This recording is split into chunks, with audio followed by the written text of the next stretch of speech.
அனைவருக்கும் வணக்கம். இன்றைய பதிவில் பச்சை சுண்டைக்காயை வச்சு எப்படி ஒரு பொரிச்ச கூட்டு செய்கிறது அப்படின்றத பற்றி தான் பார்க்க போகிறோம். சுண்டைக்காய் ரொம்பவே உடம்புக்கு நல்லது. இதில் இந்த மாதிரி பிஞ்சு சுண்டைக்காயை எடுத்துகிட்டு இது மாதிரி ரெண்டாக அரிஞ்சிடணும். இது எதுக்குன்னா உள்ள புழு பூச்சி சொத்து அதெல்லாம் எதுவும் இருக்கிறத பார்த்து நம்ம ஒதுக்கிறதுக்கு வசதியாக இருக்கும்.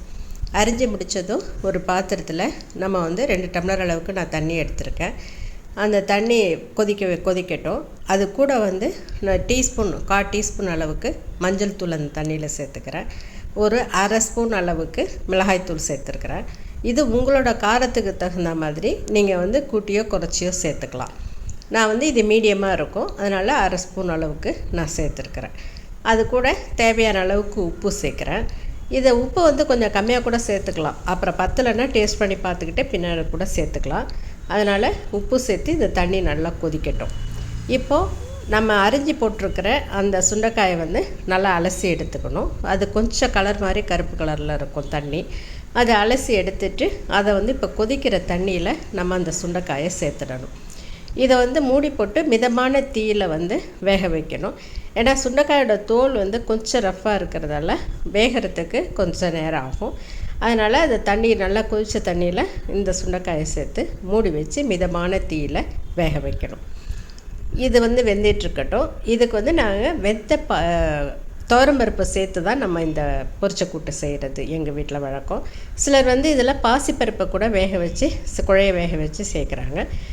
துவரம்பருப்பு சேர்க்கும் பொழுது சுவை நல்லாயிருக்கும். எங்களுக்கு எல்லாருக்குமே அதுதான் பிடிக்கும். அதனால் துவரம்பருப்பு தனியாக வேக வச்சு எடுத்து வச்சுருக்குறோம்.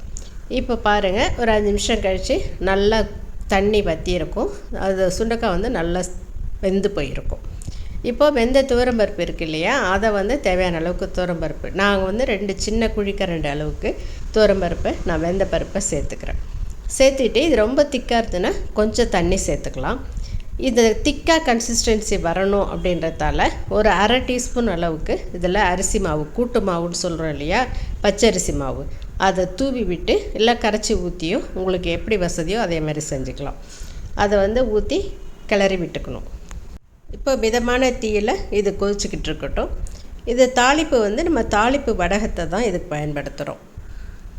மிளகாயெல்லாம் எதுவும் சேர்க்குறதில்ல. தாளிப்பு வடகத்துக்கு மட்டும்தான் நல்ல வாசனை கொடுக்குன்றதால தாளிப்பு வடகத்தை மட்டும் தாளிக்கிறதுக்கு பயன்படுத்துகிறோம். குறைவான அளவுக்கு தாளிக்கிறதுக்கு எண்ணெய் எடுத்துக்கிட்டிங்கன்னா போதும். இப்போ இந்த பதத்தில் உப்பு சரியாக இருக்கான்னு செக் பண்ணி பார்த்துட்டு தேவைப்பட்டால் நீங்கள் உப்பு சேர்த்துக்கலாம். சுண்டைக்காய் வயிற்றுக்கு உபாதைகளுக்கு ரொம்பவே நல்லது. குடல் புண் இருந்தால் ஆற்றும்.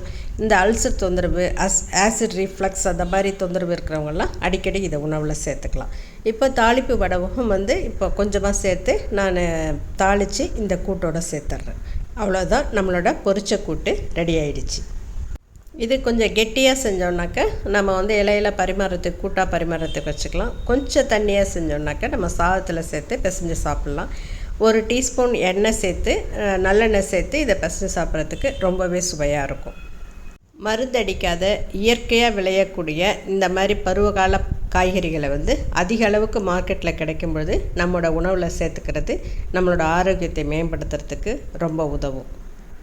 பிஞ்சு சுண்டைக்காயில் இந்த கூட்டு செஞ்சால் தான் சுவையாக இருக்கும். சப்போஸ் முத்தினது தான் மார்க்கெட்டில் உங்களுக்கு கிடச்சிதுன்னா அதை இதே ப்ரொசீஜரில் அரிஞ்சு வதக்கி நம்ம துவையல் அரைச்சி சாப்பாட்டில் சேர்த்துக்கலாம். இந்த பதிவு உங்களுக்கு பிடிச்சிருந்ததுன்னா லைக் பண்ணுங்கள், ஷேர் பண்ணுங்கள், சேனல் சப்ஸ்கிரைப் பண்ணுங்கள். நன்றி, வணக்கம்.